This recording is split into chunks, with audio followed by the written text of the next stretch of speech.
Well, it's Al, and I'm back at Manhattan Motorcars one more time. I think this is like my 7th Saturday, 7 weeks in a row. I'm coming down to look at this GT2 RS. It's pretty cool. I'm going to show you a video here of them moving it around. Pretty exciting. Let's check it out.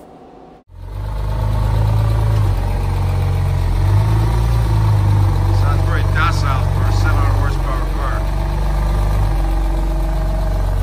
So you're going to have your backup camera inside your race car for the track. It's a beautiful car though. I love that car. Seriously though, I'm not obsessed with the blue car. I could go for one of these black ones, you know, the 918 Spider, one in matte and one in shiny.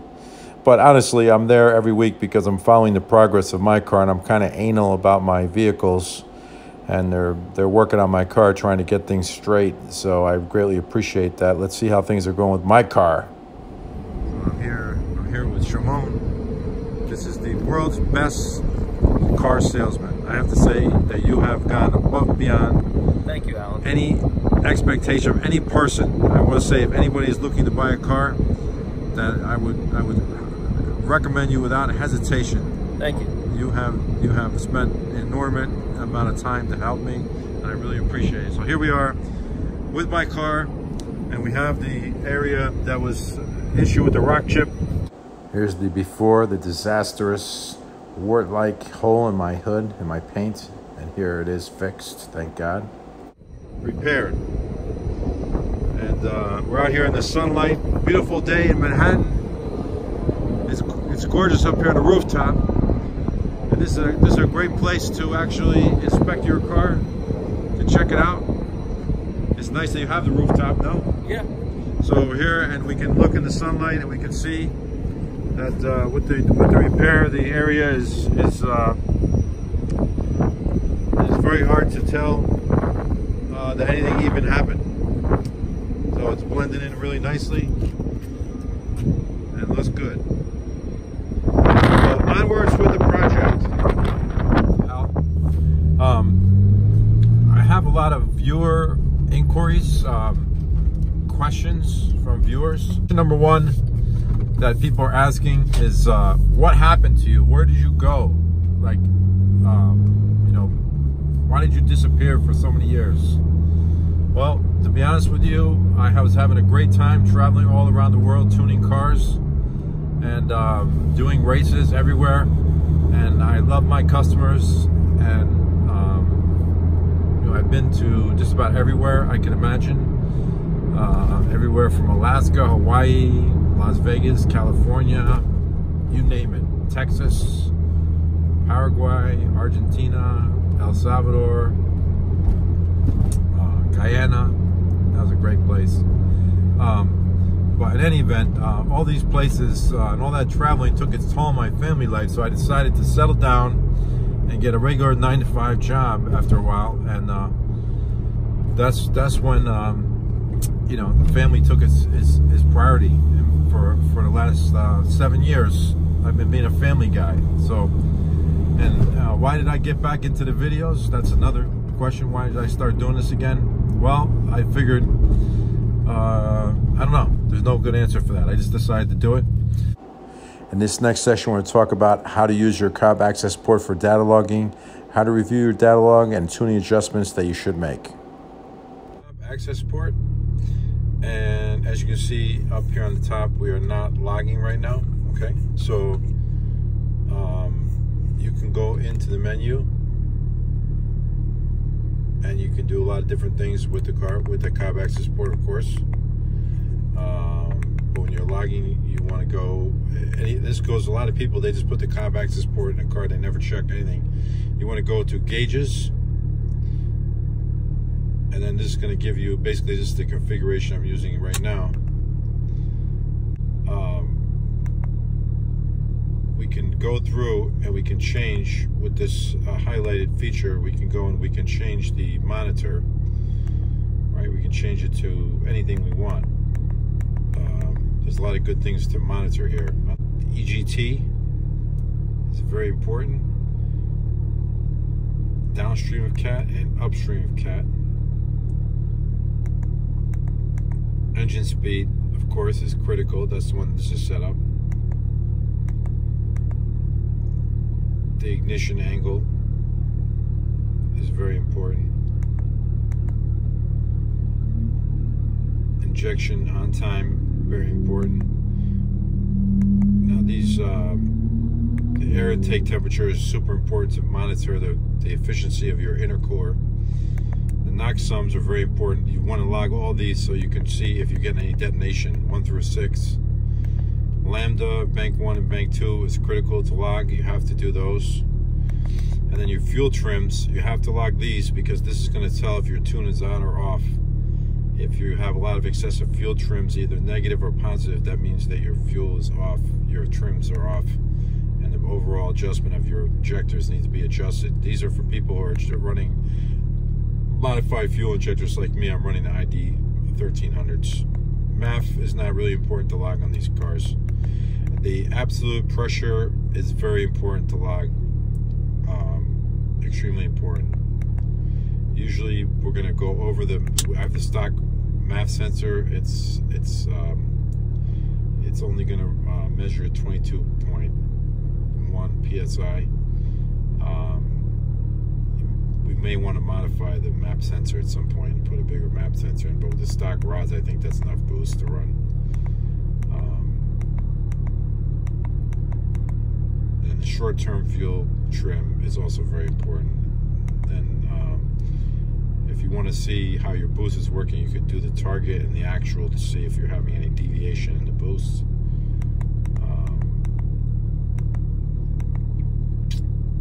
These are all things to monitor to see how your boost control is working. I really don't have a lot of things to worry about with that. The vehicle speed is really important. I like to watch that so I can see how the car is accelerating. And that's it. Those are the things, those are the items I would recommend that you log. So let's go back to engine speed. Logging the engine speed, the MAF grams per second.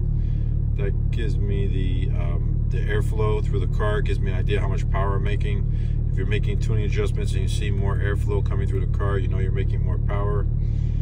Doing the EGT tells me upstream of the cat, tells me basically what kind of heat I'm seeing at the header. The absolute pressure, that's the boost level, the lambda. So let's get on the road and do a data log, and then we'll go back and we'll analyze it and see how it looks and what we're looking for, and we're analyzing the data log, and then decide what kind of tuning adjustments we want to make to the car. All right, so here we are, we're in third gear. All right, we're just gonna pull it now. Up to the rev limiter. And that's it. That's the pull that we're looking for. And then we'll turn the data logger off.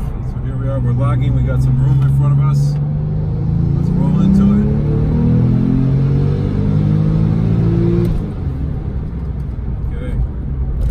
Open up with an Excel spreadsheet, and the most important things to look at are over here in the middle. These are your knock sums, okay? This is really important to look at. All right, if you see any knock counts going on, that means you got some detonation starting. The knock on sensor on the Porsche is really sensitive. So let's get to the start of this pull here. The engine speed is in this column over here. Right over here that you can watch the engine speed. Boost here, and we're picking up a little bit of knock right here as we're coming into boost. Right around peak torque, right around there. We're starting to pick up a little bit of detonation. Now don't forget, we were running stale gas. We put in some Motorsports 109, but we're starting to see a little bit of knock there. So I think we're pushing things a little bit on this tune. Let's take a look at our air fuels. And as you can see, we're running a little bit lean in that area. We're running very lean on spool up. We're running the high 12s air fuel. Okay, and then the car goes a little fatter down below. So right around 32 to 3,500 right there. We'd like to see a little more fuel in this car. Okay, and let's see what kind of boost. Let's see what kind of boost we're running.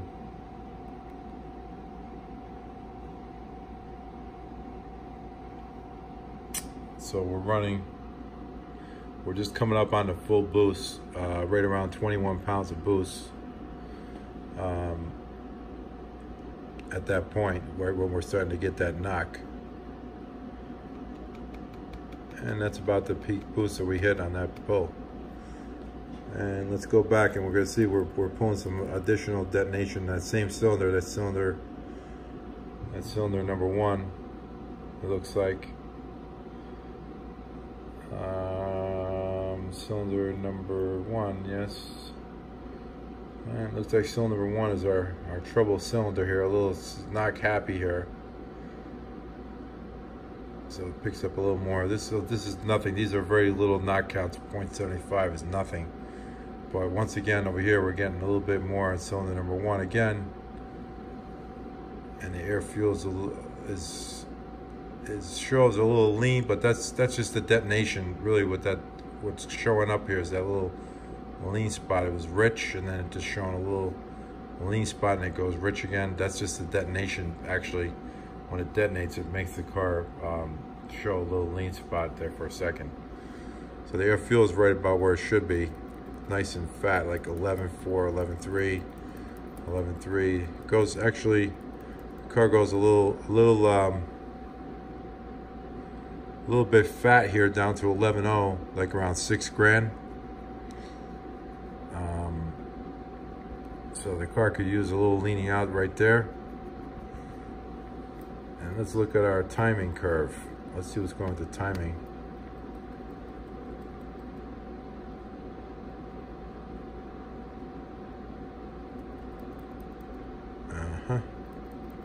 So you could see that the car is a little erratic here on the timing. We're up around 17.4, 17.5, 17.9, and then it drops it back down to 16.9, 16.6, then back up to 17. So right there in this spot right there, it's actually pulling a little timing. Let's go back to the knock. That's around 5,900 right there.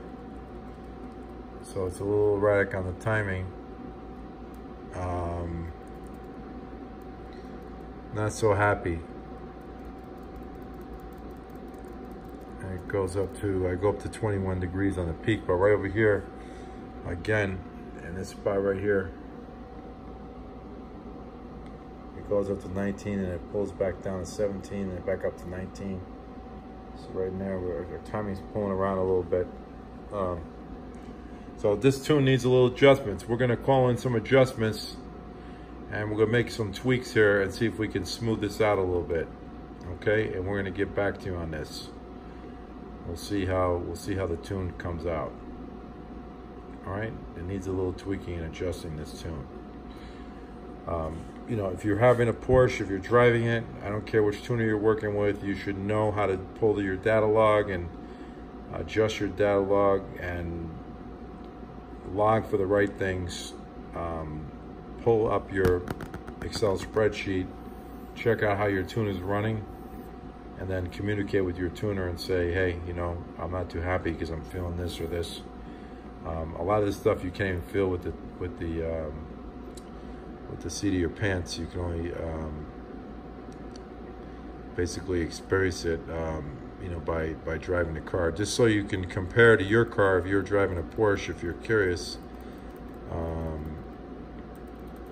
As basically a peak grams per second on air, I reach 500 grams per second on air as a peak. That's at 6,100 RPM. That's pretty impressive power. All right, thank you. Thank you for watching. I'll be back at you when we get the new tune in the car and we'll see how that runs. We'll get back out on the highway.